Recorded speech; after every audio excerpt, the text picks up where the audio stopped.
So God allowed. Now that's where we struggle sometimes. Why would God allow this? Why would he allow this? Those are the questions we can't answer. It's not a matter of do we understand. It's a matter of do we trust in spite of what happens. And we look at the book of Job and it all, we think, oh wow, Job, what a great man, he lived through all that. Or I'm feeling just like Job right now with all I'm going through. But the important thing is that we respond like Job responded. And remember that God did allow this to happen to Job. All right, so you have a paper there called Job's Physical Suffering. This is what happened to him. He had you got it there, Elena? It should be on the big stack. You have it, Samantha? Yeah. Let's see.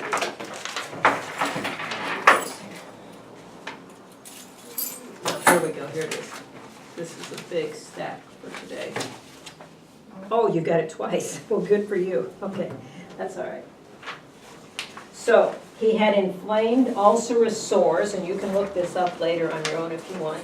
Persistent itching, degenerative changes in facial skin and disfiguration. He had a loss of appetite. Then you move to the emotional. He had fears and depression. He had sores that burst open, scab over, crack, and ooze with pus. He had worms that formed in the sores themselves. He had difficulty in breathing.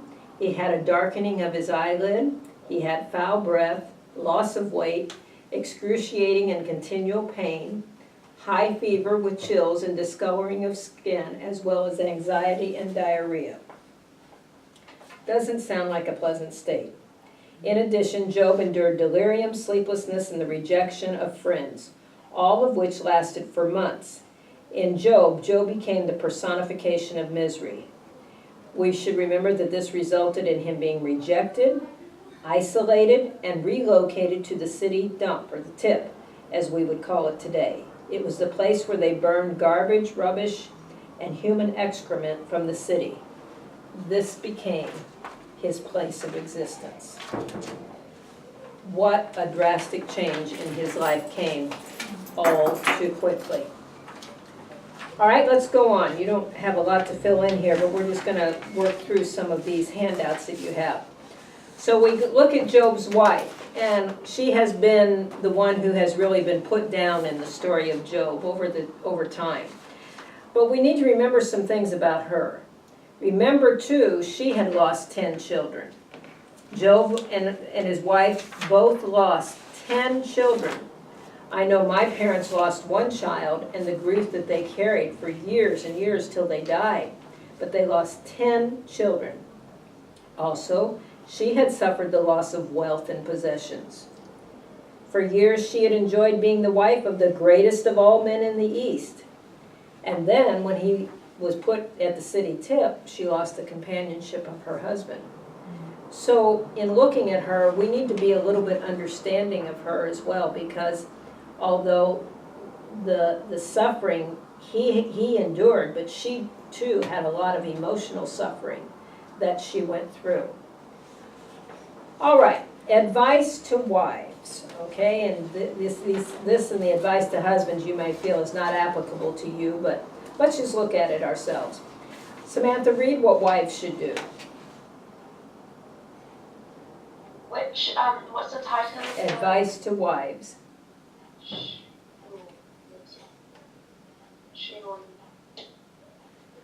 Right after the one about Job's wife.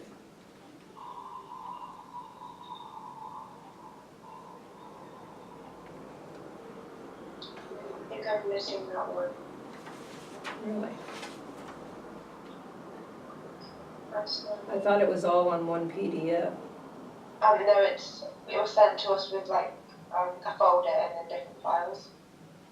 Okay. Last one. So it should be the September poetry. Yeah. And it's not on that?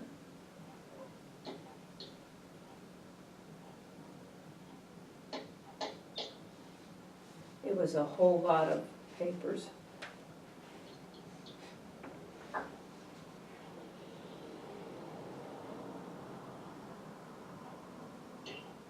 Is it not due on, it says due on this. That's last month. That's last month.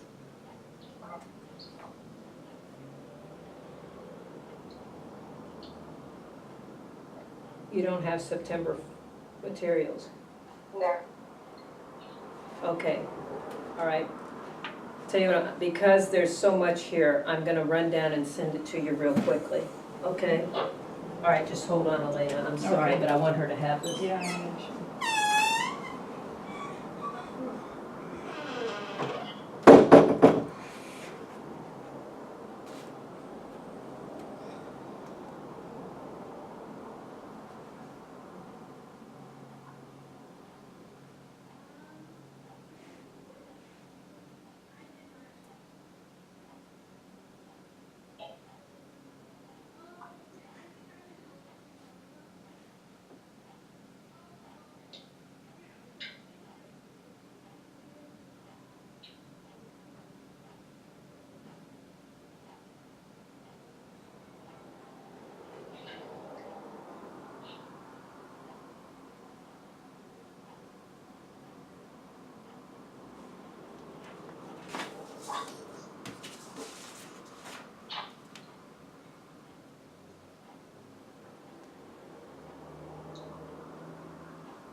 Okay, did you get it? Yes. Okay, so we're on the one that says advice to wives. All right, Elena, why don't you read that one to us? Wives. Yes. Okay.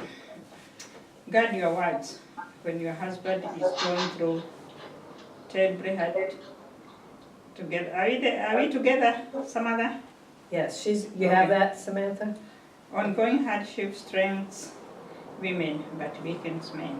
Okay, so guard your words, okay? And the next one? Never suggest that your husband compromise his integrity, even if it would provide temporary relief. Remember Abraham and Hagar. You know, Sarah was the one who suggested that Abraham take his handmaid to have a child by. A child, yeah. So Sarah did the wrong thing. She told him to compromise his integrity. And because she did that, Hagar bore a son that became the father of the Arab nations, Ishmael. She didn't wait for the promise. Finally, the promised child did come through her, which was Isaac. Who is Isaac the father of? Abraham. Israel. The Jewish nation, yes. And what conflict is the biggest in our world today? The Arabs and the Jews. And it's all because Sarah told her husband to compromise his integrity. So it's very important what wives say to their husbands. All right, so then, there's no men in here, but we'll give some advice to husbands. Listen well and always tell your wife the truth. Tell her what you have learned about God. In other words, be a spiritual leader. Model verbal purity, accept her completely, and love her unconditionally. All right, so going on to the next page. You have a paper like this. It says, it is easier to lower your view of God than to raise your faith to a higher height. Worship at its highest level says, I don't understand, I can't explain it, I don't like it. Nevertheless, may his name be praised.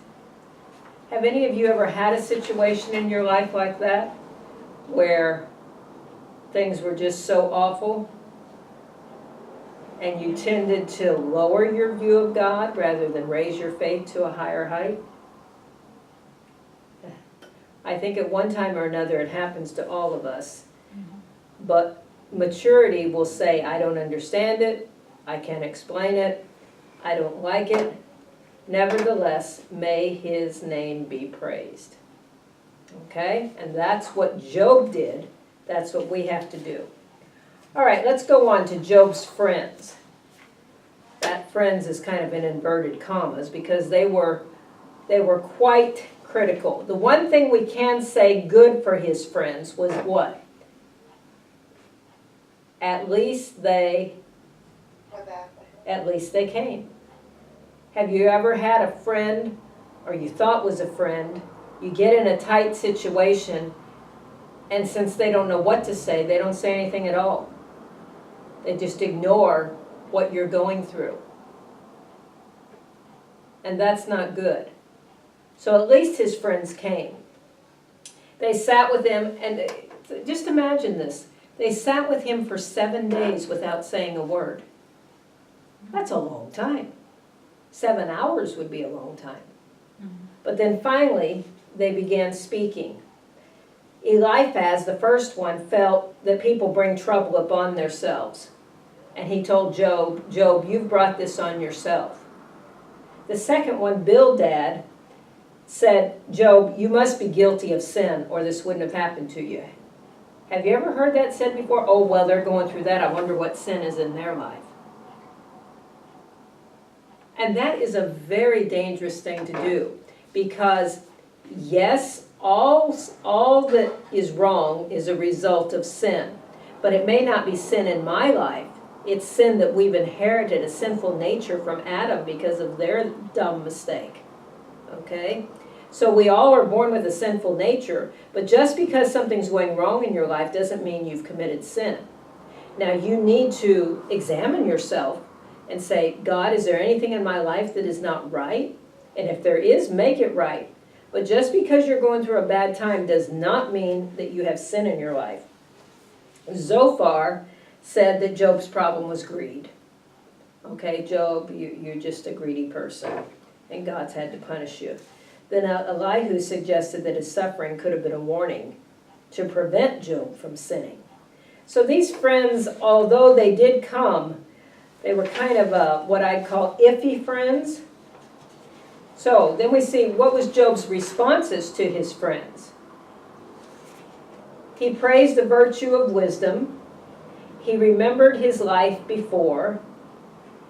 He lamented his present physical condition, but he did deny that he was guilty of sins. I'm sure as Job sat at the rubbish tip that he had plenty of time to reflect and evaluate his life. And he realized, hey, I'm not a perfect man, but I'm not guilty of sinning. sinning that has brought this on. All right, so what can we learn from Job's friends? Samantha, could you read that to us? What can we learn from Job's friends? Their words prove they did not understand his pain. When they just sat and grieved with him, it no doubt brought comfort. What we are to people is often more important than what we say. Encouragement is not so much what we say, but our willingness to be there in the moment of pain and help heal the hurt in life. They refuse to recognize suffering as part of God's plan for Job. The most important thing for the person who's suffering is to know God is in their situation with them. They related all suffering to sin in Job's life. Yes, all suffering is due to sin, Adam and Eve's, but not all suffering in a person's life is due to one particular sin they did. They used oversimplified, packaged answers that did not fit Job's situation. Every person's suffering is unique to them, and we cannot understand exactly how they feel. Okay, those are some important lessons to learn. And I'm going to spend just a few minutes here talking about the importance of friendship. A friend is someone who walks in when the whole world walks out. All right? Always remember that. And I hope and pray that each of you have a friend like that walks in when it seems like the whole world walks out. All right, there are 3 types of friends that we can have. All right, this is your next page. 3 types of friends. We have friends for a season. Maybe you have a childhood friend that you were great and wonderful friends with.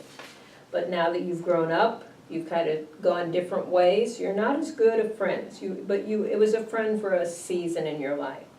Friends for a reason. Samantha and Elena, you may become friends through being in this class together because you have a common thing you're doing in your life right now. But 30 years from now, you may not be friends. You may, but chances are you won't. And then you have a very, very, very few what I call forever friends. Friends that you would say are for life. Okay? If you're blessed with a handful, you're doing real good. Okay? I have 3 or 4, and that's it. Well, I had 3 or 4. The Lord took one of them. All right? But realize there are friends that come into your life for a particular season of time or for a common reason that you share. But you will have just a few forever friends.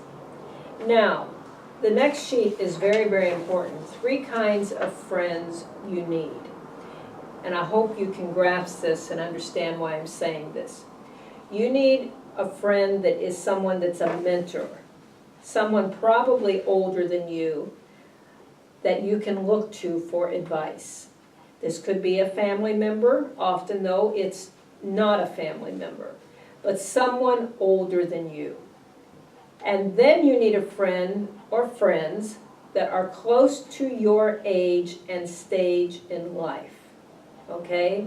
Some up here that you can laugh and cry with. Okay? That's very important.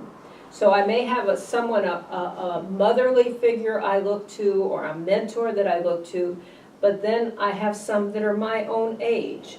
Okay?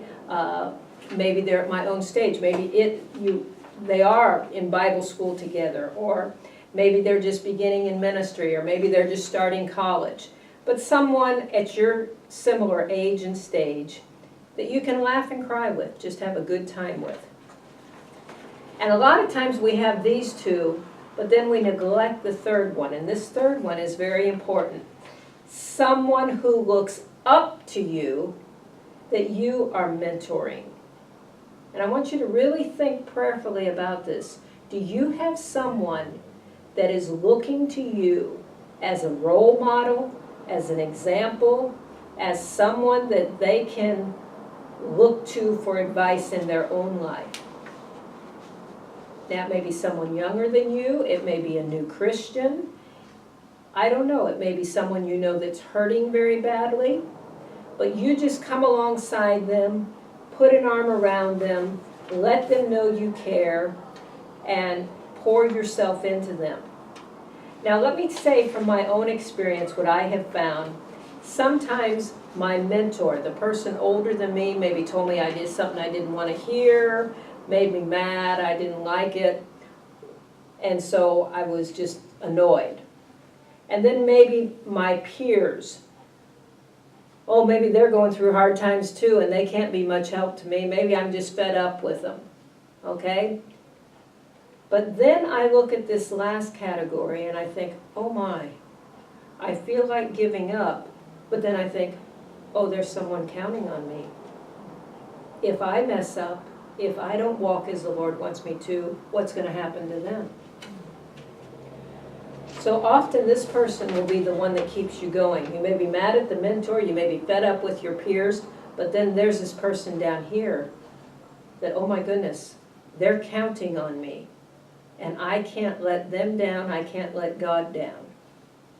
So I really ask you, if you don't have friends like this in your life, to pray about this, that God will give you someone that will mentor you, someone you can laugh and cry with, but very importantly, someone that you can mentor. Now, it may not be you going up to them and saying, I'm going to mentor you. Let's meet on Thursdays at 10 a.m. for mentoring session. No. It's not that at all. It's just you taking an interest in someone, you spending time with them. You may not even tell them you're mentoring them, but you just become a friend, a help to someone. It could be a child, it could be a young person. Like I said, it could be another person you know that's going through a hard time. And this takes time. It doesn't just happen like that. It just takes time. I think in all my years I've only had maybe 2 people ask me to be their mentor, to verbalize that. But I would dare say, I haven't even counted up, but I would dare say there's about 15, 20, 25 people that I'm mentoring right now. But again, it's not a formal thing that on Thursdays at 10 we have mentoring class. It's just me taking an interest in them, me spending time in prayer for them, me spending time with them, sharing my testimony with them, doing what I can to help them. And like I said, it's often those people that'll keep you going because you can't let down for their sake. Okay? So I ask you to make this a matter of prayer. I have found this to be very important and very vital in my own life. And I think it would be a help to you. Okay? So friendship is a very important thing. I say friendship is one of God's most priceless gifts that He gives us. And there's nothing more valuable than a wonderful friend in your life. Okay, you have another little article there. I'll let you read that on your own. We won't take time to go through that now about comforting. But let's look at how can we help a suffering friend. You have that one, Elena? How can we help a suffering friend? I think you've gone too far. Right there, okay? Could you read that to us? How can we help a suffering friend? How can we help a suffering friend? Say down there, sit with them in their times of trouble, pray with them, listen to them, bring them food and water if they need it. You can ask them if they want you to lead the people to them. Be sensitive to know when to talk and when not to talk. Show them that you care of them through your needs. Okay, so this is very important. These are just some simple practical things. A lot of times people don't need us to say a lot. They just need us to listen a lot. Okay, and if you can be a good listener, and I heard a story, I'm trying to let me remember it exactly, about a little boy who was sitting on the corner of the pavement with his friend, and his friend's dog had been hit. And of course the little boy was very upset that his dog had been hit, and he was crying. And so this other little boy came up and just sat down by him. And an adult came along and said, well, what are you doing? He said, you can't help, you can't do anything, you're just a little kid. And he said, well, I can cry with him. And that's sometimes all we need to do, is just be there to be someone to listen and to cry with them. So Ask God to help you to be that kind of person in your life. All right, so Job goes through all of this torment, all of this horrible stuff. He's sitting at the tip of the city amongst the rubbish, and God's not anywhere to be found as far as he knows. Okay, he knows, but he doesn't feel God or see God or hear God. So finally, God speaks to Job. Okay? But this is the ironic thing. And this is where we struggle. He doesn't give Job any answers. He doesn't apologize for having been silent so long. He doesn't offer a hint of information about the whole thing between himself and Satan way back when it started. And God doesn't even acknowledge the deep struggles he's been through. What kind of a God is that? Now this is what the world would say. What kind of a God is that? Who doesn't care that children are starving and dying in Puerto Rico? Who doesn't care about the famines in Africa? Okay? This is when we have to realize God is sovereign. God is not obligated to do anything for me. He's not obligated to answer my questions. He's not obligated to tell me why. He's not obligated to apologize to me. He doesn't even have to acknowledge what I've been through. He's still God, though. And that's what we have to accept. So it's funny because Job has all these questions in his mind about what is going on here, what is happening. And God comes back to him with 77 questions. You have it written there. 77 questions. You have a sampling of them. It's not all 77. And he asked him things that aren't even relevant to his situation, like, who is that darkens counsel by words without knowledge? Where were you when I laid the foundation of the earth? Have the gates of death been revealed to you? Have you comprehended the breadth of the earth? Okay, he asked him all these seemingly irrelevant questions. 77 questions he asked him. Number 35 on the next page. Is it by your wisdom that the hawk soars and stretches her wings toward the south as winter approaches? Does the eagle mount up at your command and make his nest on a high, inaccessible place? What? Who cares, God? But you know what God's doing here? He's letting Job know, hey, I'm God of the universe. I'm God over all. You're just one little segment of my work and my creation. Is he belittling Job? No, but he's letting Job know there's a bigger picture. There's a bigger picture. And that's what all of us have to remember when we're going through hard times. Yes, my time is hard, but in the scope of life, often the things that we worry and fret about are not that big. Okay? And also, we have to remember there's always someone worse off than me. There really is. As bad as my life might be, there's someone that's worse off than me. And so you have to think about that. So God is showing Job, hey, look.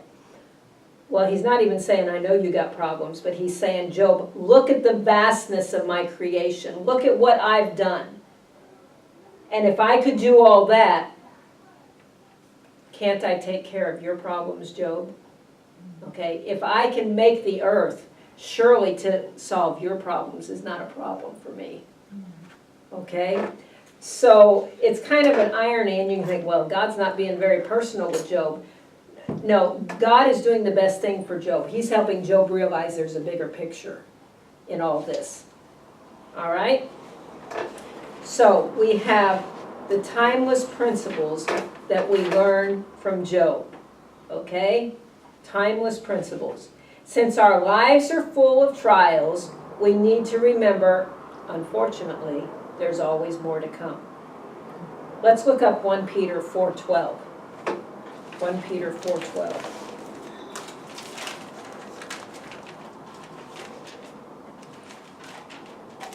If you get it, read it.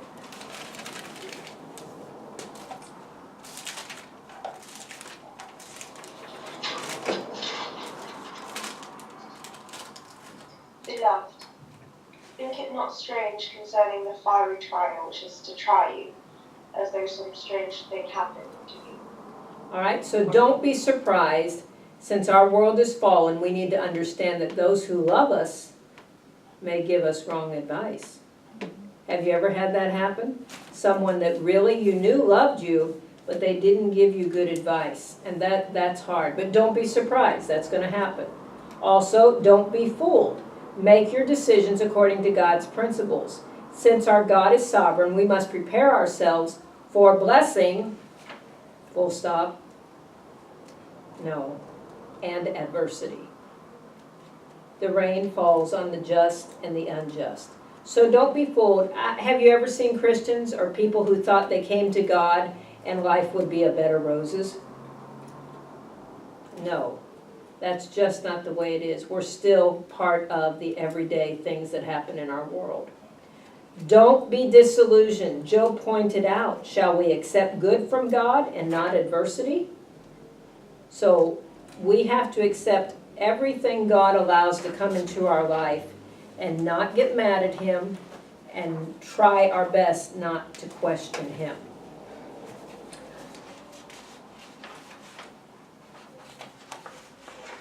All right, you have a few other papers there. I'd like you just to look through yourself. You have this one, 7 lessons about our God, 2 enduring truths from Job's life.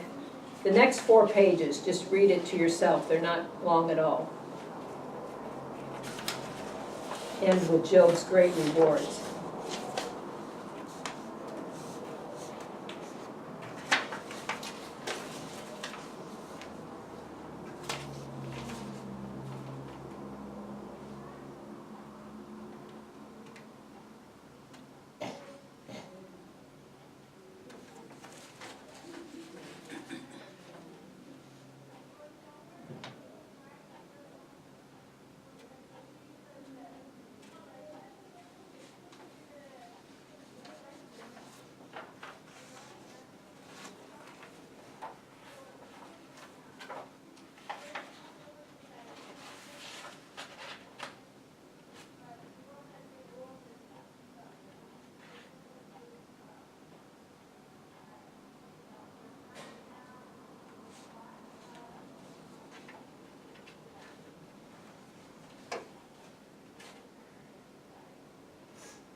Okay, so we see that in the end, Job's possessions were doubled, his friends and relatives came back in sight, and his children were replaced. He lived a long and satisfying life. So, let's look ahead, and I want you all on this page, 7 lessons worth remembering. I want you to think of some instances in your life. Number 1, we never know ahead of time the plans God has for us. Have you ever had something like that in your life? You don't know ahead of time what God has in mind for you? Something you could share with us?